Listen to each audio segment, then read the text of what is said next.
Hello students, आज आपको बताने वाले हैं कि झारखंड बोर्ड के केमिस्ट्री में आपका टॉपर आंसर शीट कैसा है, यानी कैसा केमिस्ट्री में लिखोगे कि तो आपको अच्छे मार्क्स आएंगे। क्योंकि आपको देखने को मिला होगा कि आप अपने नोट्स में कुछ अलग तरह से लिखते हो, कुछ अलग गेस पेपर पढ़ोगे, वहाँ कुछ अलग तरह से आंसर लिखा हुआ है, अलग गेस पेपर कुछ अलग तरह से आंसर लिखता है। लेकिन आपको किस तरह से आंसर लिखना है, क्या बहुत लंबा चौड़ा आंसर लिखना है या छोटे आंसर से भी हमारा काम चल जाएगा। ठीक है, तो इसके सबसे बात करते हैं कि आंसर लिखना कैसे है। तो हम स्टार्ट करते हैं, सिर्फ स्टार्टिंग करते हैं, सीधे हम क्वेश्चन से स्टार्ट करते हैं, जो कि हमारा फर्स्ट मार्क्स का क्वेश्चन हुआ होगा, जिसमें आपके 1 मार्क्स के क्वेश्चन पूछे गए होंगे। ये 2016 का पेपर है, क्योंकि उसके बाद का टॉपर का आंसर सेट कहीं भी अपलोड किया हुआ नहीं है। ठीक है, तो यहाँ पर आपने जो क्वेश्चन पूछा गया होगा 1 मार्क्स क्वेश्चन में, उसमें उसने क्या किया है, जिसने भी आंसर किया है उसने सिर्फ उसका फाइनल आंसर लिखा है। जैसे 1 का सी, 2 का भी है ना, तो बस एक एक वर्ड में सिर्फ लाइन लिखना है और कुछ डिटेल्स में यहाँ लिखना नहीं है, जो पूछा गया बस वही। ठीक है, इसलिए आपका ये ऑब्जेक्टिव क्वेश्चन था, तो ऑब्जेक्टिव क्वेश्चन में 1 का सी का आंसर क्या है 6, वो लिख दिया है ना। तो ऐसा कर सकते हैं, ये थोड़ा ज्यादा इजी होता है। ठीक है, और याद रखना ऑप्शन के साथ, है ना, ऑप्शन के साथ उसका कौन सा ऑप्शन में क्या लिखा हुआ है उसे भी लिखोगे तो ज्यादा अच्छा होता, अगर सब्जेक्टिव पेपर होता तो। अब इस बार आपका एमसीक्यू पेपर है, तो आपको सिर्फ टिक करना है, यानी एमसीक्यू पेपर को सही से भरना है। और याद रखो, एमसीक्यू जो आप भर रहे हो, बबल ओमैथ शीट भर रहे हो, ओमैथ शीट पे साफ साफ इंस्ट्रक्शन लिखा हुआ है, ब्लैक पेन या ब्लू पेन ही, एंड ब्लू पेन ही यूज करना है, ब्लैक या ब्लू। पेंसिल एकदम यूज मत करो, पेंसिल यूज करना ही नहीं है, पेंसिल यूज करोगे कॉपी चेक नहीं होगा। ठीक है, तो ब्लैक पेन या ब्लू पेन।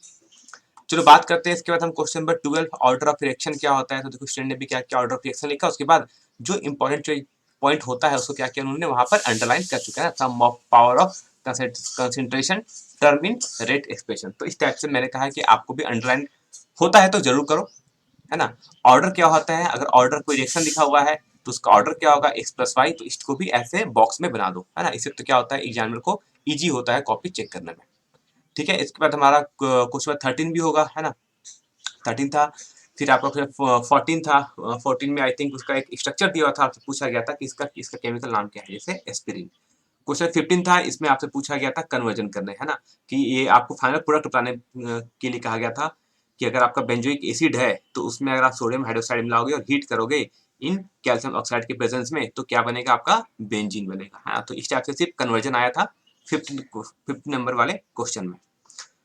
ठीक है, 50 नंबर आओगे, 50 नंबर का फिर 16 पार्ट है। 16 नंबर क्वेश्चन में क्या था, उसमें डिफरेंस पूछा गया था फिजियो जॉर्प्शन और केमियो जॉर्प्शन में, है ना। डिफरेंस क्या होता है, 2 मार्क्स का क्वेश्चन था, तो उसमें 3 मार्क्स 3 पॉइंट लिख दोगे ना। तो 2 पॉइंट पूछा गया था, 2 मार्क्स का क्वेश्चन था, तो आप यहाँ पर 3 डिफरेंस लिख लोगे तो कोई दिक्कत नहीं, आपको फुल मार्क्स यहाँ मिल जाएगा। ठीक है, क्वेश्चन 16 फिजियो जॉर्प्शन और केमियो जॉर्प्शन में डिफरेंस। क्वेश्चन 19 था आपका ट्रांजिशन एलिमेंट्स क्या होता है। तो ट्रांजिशन एलिमेंट्स क्या होते हैं उसके बारे में लिखा है, उसके बाद उन्होंने क्या किया, स्टूडेंट ने बड़े अच्छे तरीके से अंडरलाइन भी किया हुआ है ना, कि last electrons इंटर्स in the D orbital. जो आपके ट्रांजिशन एलिमेंट्स होते हैं उसमें इलेक्ट्रॉन्स वो बाद पहले 4s भरता है, उसके बाद डी में इलेक्ट्रॉन का फुलफिलमेंट होता है। ठीक है, और पार्सली फील्ड डी ऑर्बिटल या आपका फुल्ली जो डी ऑर्बिटल फील्ड होगा वो क्या होंगे, वो आपके मोस्ट स्टेबल होते हैं, पार्सली फील्ड डी ऑर्बिटल और फुल्ली फील्ड डी ऑर्बिटल। ठीक है, इसके बाद इसके बारे में कुछ आई थिंक बड़ा कुछ कुछ पूछा गया था, है ना। फिर आपसे पूछा गया था जिंक और Zn2+ का इलेक्ट्रॉनिक कन्फिगरेशन करने के पूछा गया होगा, तो इस टाइप से आपको यहाँ पर कन्फिगरेशन भी स्टूडेंट ने किया है। क्वेश्चन में 18 पूछा गया था कि difference between roasting and calcination, है ना। रोस्टिंग और कैल्सिनेशन में डिफरेंस क्या होता है ना। ये आपका टर्म 1 का इस बार देखोगे तो ये रोस्टिंग एंड कैल्सिनेशन ये आपके टर्म 1 में भी पूछा गया है कुछ कुछ रिएक्शंस के लिए। ठीक है, तो रोस्टिंग क्या होता है और आपका कैल्सिनेशन क्या होता है। ठीक है, इसमें भी डिफरेंस पूछा गया था, तो कैल्कुलेशन रोस्टिंग एंड कैल्कुलेशन में भी स्टूडेंट ने आई थिंक 2 डिफरेंस लिखा है ना। तो 2 मार्क्स का है, तो 2 मार्क्स उसे मिल गया। ठीक है, क्वेश्चन 23 था, उसमें आपको फिनॉल और सोडियम हाइड्रोक्साइड को आप जब रिएक्शन कराओगे तो क्या बनेगा, सोडियम फिनॉक्साइड बनेगा, है ना। तो ये भी आपका कन्वर्जन पूछा गया था। बी पार्ट में क्या पूछा गया था, बी पार्ट पूछा गया था कि जब आप फिनॉल को डाइल्यूट HNO3 के साथ रिएक्शन कराओगे तो क्या बनेगा, ऑर्थो नाइट्रो फिनॉल, वो आपका माइनर प्रोडक्ट होगा। जो आपका मेजर प्रोडक्ट बनेगा वो आपका पैरा नाइट्रोफेनॉल बनेगा, है ना। जबकि आपके यहाँ दो बनता है, ऑर्थो और पैरा बनता है, मेटा नहीं बनता है ना। लेकिन ऑर्थो क्या बनेगा, कम अमाउंट में बनेगा, जो मेजर बनेगा वो आपका पैरा नाइट्रोफेनॉल बनता है। तो ये सब रिएक्शन से भी आप एक बार देख लेना, एग्जाम में पूछा जा सकता है ना। तो ये सब सारे रिएक्शन को एक बार देख के जाना अच्छे से। बात करते हैं इसके बाद आपका नेचुरल रबड़ क्या होता है ना? तो नेचुरल रबड़ क्या होता है? वो एक पॉलीमर होता है having monomer of isoprene and it is obtained from colloidal sol of रबड़ लेटेक्स। तो आपका नेचुरल रबर कैसे बनता है? वो बहुत सारे मोनोमर्स को मिलाकर बनता है हमारा नेचुरल रबर बनता है, ठीक है। मोनोमर्स स्ट्रक्चरल फॉर्मूला क्या होता है? तो भी जो क्वेश्चन पूछा गया होगा स्टूडेंट्स का आंसर यहाँ पर किया हुआ है। क्वेश्चन 26 पूछा गया था क्या प्रोपेन से प्रोपेन टू ऑल, है ना? तो आई थिंक यहाँ पर प्रोपेन इसका आपको केमिकल रिएक्शन लिखना था, यानी इसका आपको स्ट्रक्चर आपको इसका फॉर्मूला लिखना था, है ना, कि प्रोपिन और प्रोपेन टू ऑल। अगर प्रोपिन से प्रोपेन टू ऑल कन्वर्ट हो रहा है तो इसका स्ट्रक्चर क्या होगा, यानी इसका केमिकल फॉर्मूला क्या होगा, है ना, इसका फॉर्मूला क्या वो लिखा है, ठीक है। और इसको आप कैसे कन्वर्ट करोगे तो उसका भी आपको यहाँ पर रिएक्शन पूछा गया कि आप प्रोपिन से प्रोपेन टू ऑल कैसे कन्वर्ट करोगे। सेकंड पार्ट पूछा गया था कि इथाइल मैग्नीशियम ब्रोमाइड से आप 2 मिथाइल प्रोपेन टू ऑल कैसे बनाओगे, है ना, इसका कन्वर्जन कैसे करोगे। तो स्टूडेंट ने भी बड़े अच्छे तरीके से यहाँ पर कन्वर्जन उसका किया हुआ है। फिर एक का लास्ट क्वेश्चन पूछा गया था कि बेंजाइल क्लोराइड से बेंजाइल अल्कोहल आप कैसे बनाओगे, है ना, बेंजाइल क्लोराइड से बेंजाइल अल्कोहल। तो क्या करोगे आप बेंजाइल क्लोराइड में जब एक्वस सोडियम हाइड्रोक्साइड का से आप रिएक्शन कराओगे तो आपका क्या बनेगा, बेंजाइल अल्कोहल, ठीक है।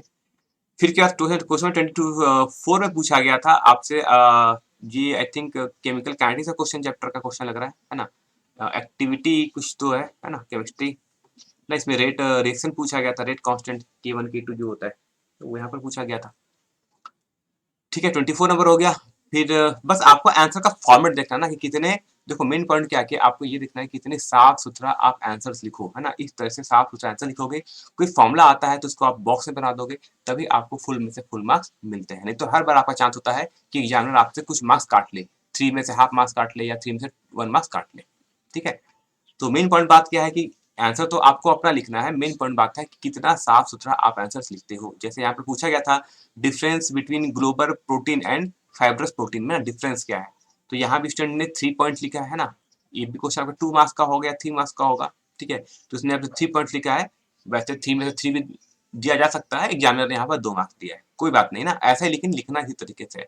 3 मार्क्स का है तो 3 पॉइंट जरूर लिखो। अगर इसने 3 मार्क्स का था, अगर उसने अगर 4 पॉइंट लिख दिया होता तो हो सकता है उसे 3 में से 3 मार्क्स मिल जाता। वैसे ऐसे भी उसे 3 में से 3 मार्क्स मिलना चाहिए क्योंकि स्टूडेंट ने बड़े साफ सुथरा से और बड़े अच्छे तरीके से तीनों पॉइंट पे डिफरेंशिएट किया है। देखो एक पार्ट है कि जब भी ऐसे डिफरेंस लिखते हो ना तो ए बी सी, तो जैसे ए पार्ट कंप्लीट हुआ तो फिर एक लाइन छोड़ दो, फिर बी लिखो, फिर एक लाइन छोड़ दो, तब सी लिखो, है ना। ऐसे लाइन छोड़ छोड़ के लिखोगे, साफ सुथरा लिखो हमेशा, पेज की कोई कमी नहीं होती। आपके पास देखोगे कि आपका पेज बच जाता है एग्जाम के बाद, लास्ट में आपका कुछ पेज बच जाता है, बच जाएगा। एग्जामिनर इस टाइप से आपको कॉपी देता है ना, इतने पेज होते हैं कि आप काफी साफ सुथरा लिख सको, ठीक है। तो हम साफ सुथरा लिखने की कोशिश करें, ठीक है। फिर इसके बाद आई थिंक यहाँ पर आपसे कुछ फाइनल 28 नंबर में आपसे कुछ फाइनल प्रोडक्ट के बारे में पूछा गया होगा ना, कि अगर आप एनिलीन को अगर क्लोरोफॉर्म और सोडियम हाइड्रोक्साइड का रिएक्शन कराओगे तब का क्या बनेगा, फिनाइल आइसोसाइड बनेगा, है ना। तो ये आपका रिएक्शन पूछा गया होगा कि फाइनल प्रोडक्ट क्या बनेगा। जैसे बेंजोनियम बेंजीन डाइजोनियम सॉल्ट को जो इथेनॉल के साथ रिएक्शन कराओगे तो क्या बनता है, आपका बेंजीन बनता है। इस तरह आपका इथाइल एमीन को आप HNO2 के साथ रिएक्शन कराओगे तो आपका इथेनॉल बनता है ना। तो ये सब आपका जो कन्वर्जन पूछा गया होगा, ये इंपॉर्टेंट कन्वर्जन है, इसको भी याद रखना। बाकी मैंने बाबा कहता हूँ आपको अपना मॉडल सेट याद करके जाना है। क्वेश्चन 29 था, इसमें आपका नाम पूछा गया था, है ना। यहाँ पर इसको आप कहते हैं ऑर्गेनो मेटेलिक कंपाउंड्स कहते हैं ना ये। तो ऑर्गेनो मेटेलिक कंपाउंड्स का आपको फॉर्मूला दिया गया था, उससे आपको उसका नाम पूछा गया था, है ना। तो ये क्या था, पोटेशियम हेक्सा साइनोफेरेट 2, है ना। कैसे लिखते हैं आपको पता होगा। मॉडल पेपर में जितने ये क्वेश्चंस आए हुए हैं सभी का आपको आंसर लिखना है। अभी मैं कुछ दिन में हो सकता है कि केमिस्ट्री के सारे 5 मॉडल सेट का ये जो क्वेश्चन है सभी मैं कुछ आपको अपलोड कर दूं, और कुछ प्रीवियस वाले क्वेश्चन भी आजकल मैं आपको अपलोड करके दे दूंगा ना, केमिस्ट्री के लिए, ठीक है। तो यहाँ पर क्या था कि यहाँ पर आपको केमिकल फॉर्मूला लिखा हुआ था और आप उसका नाम, उसका आपको नेमिंग करना था, ठीक है। क्वेश्चन में जो 31 है इसमें क्या है कि क्वेश्चन 31 में भी आपको रिएक्शन था, आपको इथेनॉल और हाइड्रोक्सिल एमीन में रिएक्शन कराना था। पूछा गया था कि फाइनल प्रोडक्ट क्या बनेगा, ठीक है। तीसरी तरह आपका क्या था कि एनिलीन को जब आप ब्रोमीन वाटर के साथ रिएक्शन कराओगे तो आपका क्या बनता है, 2,4,6 ट्राई ब्रोमो एनिलीन, ठीक है। उसके बाद नेक्स्ट पेज की बात करते हैं तो उसके बाद में क्वेश्चन पूछा गया था कि differentiate between RNA and DNA, ठीक है। तो उस साल पूछा होगा, इसमें डिफरेंस होगा ना, सिलेबस में होगा DNA और RNA भी नेक्स्ट में। तो उसमें DNA और RNA में डिफरेंस पूछा गया है, तो उसने भी यहाँ पर DNA और RNA में डिफरेंस लिखा है। ठीक है, देखो यहाँ पे उसने पूरे ई पॉइंट लिखे हैं, उसने यहाँ पर टोटल 5 पॉइंट्स लिखे हैं। तो क्वेश्चन तो होगा आपका 3 मार्क्स का, लेकिन उसने 5 मार्क्स का, उसने आपको कितना दिया पूरा 3 मार्क्स, है ना। आई थिंक 3 मार्क्स का क्वेश्चन होगा और 3 मार्क्स आपको यहाँ पर मिला है, क्योंकि उसने यहाँ पर 5 पॉइंट्स लिखा है अच्छी तरीके से। बात आते हैं इसके बाद आपका कॉन्टैक्ट प्रोसेस क्या होता है। कॉन्टैक्ट प्रोसेस के आपके यूज क्यों करते हैं, आप सल्फर के लिए यूज करते हैं साथ, ठीक है। तो कॉन्ट्रैक्ट प्रोसेस क्या होता है, उसका स्टेप बाय स्टेप आपको लिखना था कॉन्ट्रैक्ट प्रोसेस को। तो स्टेप 1 में क्या होता है, स्टेप 2 में क्या होता है, स्टेप 3 में क्या होता है ना, और स्टेप 4 में क्या होता है। तो आपका जो कॉन्ट्रैक्ट प्रोसेस होता है ये यूज करते हैं सल्फ्यूरिक एसिड के लिए, है ना, कॉन्ट्रैक्ट प्रोसेस। तो सर पूछा गया होगा तो उसने बड़े अच्छे तरीके से स्टेप बाय स्टेप करके उसने सारा स्टेप यहाँ पर दिखाया है, आप देख सकते हो, है ना। पहले स्टेप 1 लिखा है, फिर स्टेप 2 लिखा है क्या हुआ, और हर एक स्टेप उसने रिएक्शंस के बारे में अच्छे तरीके से लिखा हुआ है। फिर स्टेप 3 आया होगा, है ना, फिर स्टेप 3 लिखा, उसका रिएक्शंस लिखा, उसके बारे में थोड़ा सा लिखा, और लास्ट में उसने स्टेप 4 लिखा, उसका रिएक्शंस लिखा, उसके बारे में फाइनल प्रोसेस लिखा कि फाइनल आपका जो प्रोडक्ट बनता है वो आपका सल्फ्यूरिक एसिड होता है, ठीक है। फिर क्वेश्चन 34 पूछा गया था, Friday first law of electrolysis क्या होता है, इसके बारे में लिखा गया है ना। उसका केमिकल रिएक्शंस यानी वो कैसे किस पे डिपेंड करता है, इस पे डिपेंड किया गया है कि जितना अमाउंट डिपॉजिट होता है वो directly proportional to the charge flow, है ना, जितना चार्ज फ्लो होगा उतना अमाउंट उस पर डिपॉजिट होगा, यानी कह सकते हो कि जितना करंट फ्लो होगा, ठीक है। फिर आपका आता है फ्राइडे का सेकेंड लॉ ऑफ इलेक्ट्रोलाइसिस। तो इसमें भी कहा गया था, है ना, कि जितना आप इक्विवेलेंट मास होगा, है ना, उसी में अमाउंट में दोनों इलेक्ट्रोड पर मास डिपॉजिट होगा, ठीक है। और last I think B part में पूछा गया था आपसे कुछ एक न्यूमेरिकल पूछा गया होगा यहाँ पर, है ना, तो उन्होंने न्यूमेरिकल भी सॉल्व किया बड़े अच्छे तरीके से। और रफ वर्क जो भी देखो उसने साइड में किया है बड़े अच्छे तरीके से, पेंसिल से किया रफ वर्क ना, तो रफ वर्क हमेशा साइड में दिखाना है, यहाँ पर कुछ सॉल्व नहीं करना है, सब कुछ रफ साइड वर्क में। क्वेश्चन 33 था कि ये आपका रेडियो एक्टिविटी चैप्टर का, है ना, क्वेश्चन तो लग रहा है मुझे, है ना। हाफ लाइफ के बारे में पूछा गया था यहाँ पर कि हाफ लाइफ में जो कांस्टेंट होता है कि उसकी वैल्यू फाइंड आउट करनी गई थी अगर आपको हाफ लाइफ गिवन होगा, ठीक है। फिर आते क्वेश्चन नंबर 33 हो गया, इसमें आप फिर से पूछा गया होगा आई थिंक, फिर आपसे टाइम पूछा गया होगा कि अगर इतना अमाउंट है तो कितना टाइम लगेगा किसी रिएक्शन करने के लिए। तो पहले आपने फर्स्ट पार्ट से डेट कांस्टेंट निकाला, फिर सेकंड पार्ट में रख के आपने टाइम कैलकुलेट कर लिया। ये आई थिंक ये इस बार आपके सिलेबस में है या नहीं, एक बार आप चेक कर सकते हो, ठीक है। फिर पता है क्वेश्चन 32 में पूछा गया था distinguish between propanol and propanone में, है ना, इस दोनों में डिफरेंस क्या क्या होता है। तो क्या करना है कि दोनों को आप क्या कराओगे, रिएक्शन कराओगे। प्रोपेनॉल को I2 और NaOH के साथ आप जब रिएक्शन कराओगे तो ये रिएक्शन नहीं देगा, यानी ये हेलो फॉर्म रिएक्शन टेस्ट नहीं देगा। लेकिन जब आप इसी को प्रोपेनॉन को जब आप रिएक्शन कराओगे, है ना, यानी जब यहाँ पे आज जब आप हेलो फॉर्म टेस्ट करोगे तो आपको येलो प्रेसिपिटेट मिलेगा, ठीक है।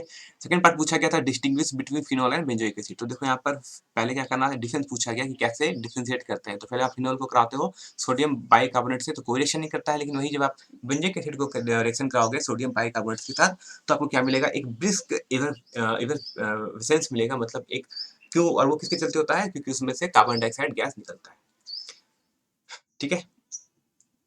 फिर इसमें आपसे पूछा गया था 21 नंबर की एल्यूमिनोथर्मिक प्रोसेस क्या होता है ना, तो इसके बारे में उसने बड़े अच्छे तरीके से लिखा है आंसर को। आपको हर स्टूडेंट को अपना अपना आंसर लिखना है, लेकिन मेन बात है कि साफ सुथरा हर स्टूडेंट लिख सकता है, तो वो आप जरूर लिखें। चलो फिर से पूछा गया था difference between CH3OH and C2H5OH, मतलब मिथेनॉल और इथेनॉल में डिफरेंस क्या होता है दोनों के बारे में। तो यहाँ भी उसने डिफरेंस लिखा है 2 पॉइंट में और 2 मार्क्स मिल गए यहाँ पर, ठीक है।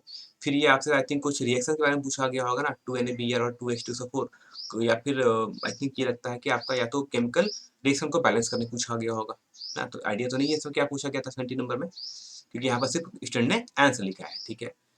फिर आपका है कि यहाँ पूछा गया था कि आइसोमर ऑफ एसिटिक एसिड क्या होता है, और पार्ट्स पर मिलियन का डेफिनेशन पूछा गया था, ठीक है।